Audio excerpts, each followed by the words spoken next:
I want to talk about the Houston Texans and their offense. Right now, their offense has been very underwhelming through the first month of this NFL action. Now, I will say this. After this season, they may have to look for a brand new offensive coordinator. Because even dating back to last season, I had a lot of questions about Bobby Slowik, but it was his first year in the NFL as an offensive coordinator. Give the man some time. But you look at the talent that he has right now. You have Stephon Diggs. I understand Nico Collins has missed the last couple of weeks dealing with an injury, but you have Nico Collins as well, who is one of the best wide receivers in the game.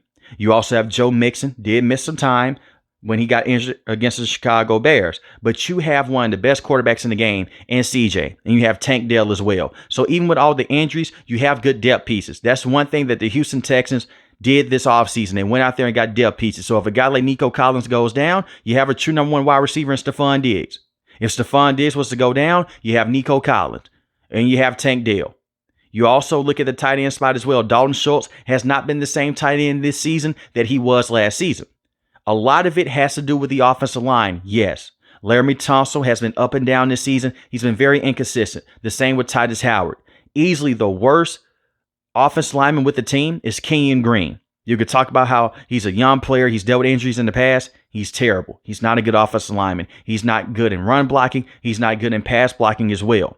And part of the reason why the Houston Texans have struggled offensively over the last couple of games is because of the offensive line. They're not giving CJ enough time.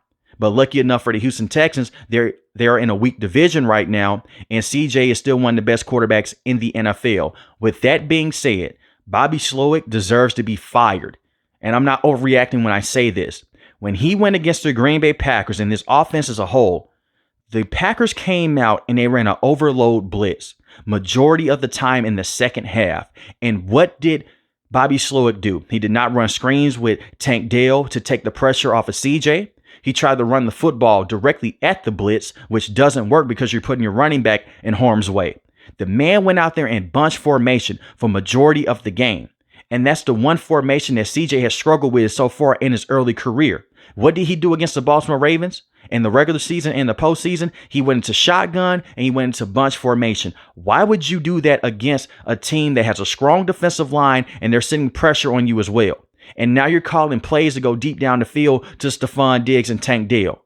Get the football out quicker. When I look at Andy Reid and Kyle Shanahan, they help their quarterbacks out. They use a lot of motion. I don't see too much motion being used with the Houston Texans either. You have a guy in Tank Dell that is a master in terms of yards after the catch and rack ability. Do you call screenplays with him? No. Get him the football in space. Call some screenplays with offensive linemen in front of him and let him do his damage after the catch. And I understand that he's had some major drops in the last couple of games. He hasn't looked right since he hurt his leg against the Denver Broncos. And guess who was the offensive play caller that put him in the game on a QB sneak in that situation? Bobby Slowik. He got the kid injured. And I hate to say that coaches get kids injured on the field, but you look at this. You're having this man go out there and try to push CJ in the red zone in a sneak formation with defensive linemen that are almost 300 pounds and offensive linemen as well. And he breaks his leg. Tank Dell is 165 pounds. And he's down there with the bigger offensive lineman in the NFL. That makes zero sense. When I look at a guy like Bobby Slowik, the only reason that a lot of national media talking heads are not talking about this man in a bad light is because he gets to go out there and coach CJ, Stephon Diggs, and Tank Dell and all those guys. And I do understand you have to basically split it in half. When do we blame coaches? When do we blame players? But when you look at this roster, the elite talent, Stephon Diggs, Nico Collins, Tank Dell, CJ, the offensive line is bad, but you can find ways to coach around that. We've seen coaches go out there and coach around that. Take this for example. Look at Andy Reid with the Kansas City Chiefs. They're dealing with a bunch of injuries right now to wide receivers. They're really not missing a beat right now. They're still winning football games. And they're still putting up points. You can find ways to coach against that instead of just trying to lean on Joe Mixon to fix your broken run game. Because the run game was non-existent when Joe Mixon got injured. And yes, Cam Akers had some good moments here and there, but they went right back to CJ, save us in this situation. Against the Buffalo Bills, they went very conservative in the second half. Bobby Slowik lost in that game against the Green Bay Packers. Why are you going conservative in the fourth quarter? I understand that CJ did not have his best day. Part of that is because you have this man stuck in bunch formation against an overload blitz majority of the game. But why would you take the ball out of his hands and put it in Joe Mixon's hands? CJ proved last season he's a top quarterback in the NFL, and he proved it this season as well. Look at these game splits against the Chicago Bears, a tough defensive front. They went out there and they barely won that game. And Caleb Williams had 2 interceptions in that game. They did not just go out there and dominate the Chicago Bears. They won that game 19-13 against the Indianapolis Colts, one of the worst defenses in the NFL, 29-27. Against the Minnesota Vikings, he gets outcoached again by Brian Flores. They only score 7 points. With the weapons that you have, they lost that game 34-7. And the Minnesota Vikings are, yes, one of the best teams in the NFL at this current moment. But with the pieces you have to put up more points. Bad offensive line play and bad offensive coaching is going to make the Houston Texans be an early exit in the NFL playoffs. And that should not be the case. They should be looking for a brand new offensive coordinator after this season if that does happen. I will look at a guy at the quarterback coaching position.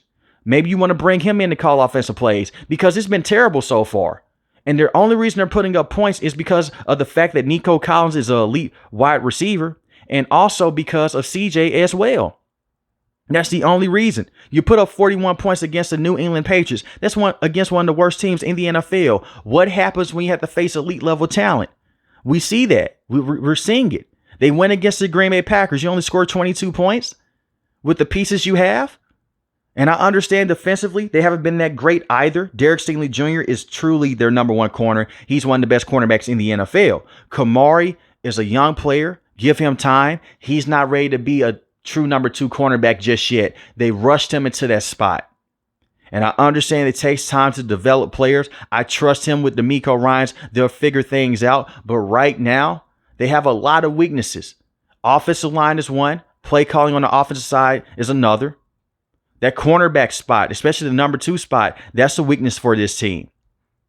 I look at the defensive front as well. You have Danico Autry. He's coming back. Right? He was able to play against the Green Bay Packers. He was dealing with suspension. We'll see if he can come in and if he can give you very good production or not. You look at a guy like Jalen Petrie. He plays a nickel position. He's been up and down this season. He had a very good rookie season. Since then, hasn't been the same player. He has to step up.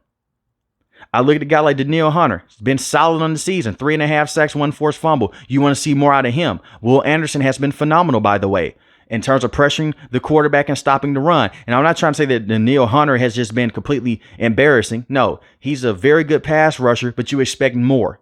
They're going to miss Mario Edwards as well because guess what? He's suspended right now. And that's a key defensive tackle for them. You look at the linebacking spot as well. They have some players there. They miss Christian Harris. He needs to come back as soon as possible. Right now, he's dealing with an injury. So they have a lot of injuries on the defensive side and a bunch of suspensions as well. Kalen Bullock at the safety position. He's been very good this season. 3 interceptions on the season, 5 pass deflections. So you have key young talent. But I look at the Houston Texans. They're really in the same spot they were in last season. These weaknesses are not going to show against teams like the Indianapolis Colts and teams like the New England Patriots because they're offensively flawed in their own ways. And their defense can go out there and they can pounce on them. But when you go against some of the teams that have top defensive fronts and teams that have better play callers, you're going to be in trouble. Against those elite teams in the NFL, I don't know if the Houston Texans can compete with them on a week-to-week basis. And I'm not saying this just because they lost against the Green Bay Packers. I've seen this in the past. I don't think that they can go out there and compete with the Baltimore Ravens because of Bobby Slowik and how bad the offensive line is. I don't think that they can go out there and compete with the Kansas City Chiefs. It'll be a close game, but I don't trust Bobby Slowik. Bobby Slowik has not been a good coach. Last season, you can give him some credit. And I gave this man a lot of leadway. I said, you know what? It's his first year as an offensive play caller. Give him time. But with this talent, it's inexcusable. I don't think he deserves to be calling plays for the rest of the season. And I'm not overreacting here. I can see what's about to happen to the Houston Texans. And it's sad because of the talent that they have. Now, if they were to go out there and alter your game plan and Bobby Slowik was to get better as an offensive play caller, hey, I'll call it a day. I'll say that this team is going to be a Super Bowl contender. I'm the guy in the offseason that had this team winning the AFC because of the talent that they have. But for sure, the offensive line does have to play better. CJ was beat up and sacked a lot against the Green Bay Packers. He was beat up and hit a lot against the Chicago Bears as well. The offensive line is a huge part of this, yes, but these play calls are even worse. But let me know in the comment section below, am I being too tough on Bobby Slowik? And can the Houston Texans make a deep run with Bobby Slowik? If you're new to the channel, hit the subscribe button. If you like the video, hit the like button. Most importantly, want each and every last one of you guys stay safe, stay positive. Thanks for watching the video, guys. God bless. Peace.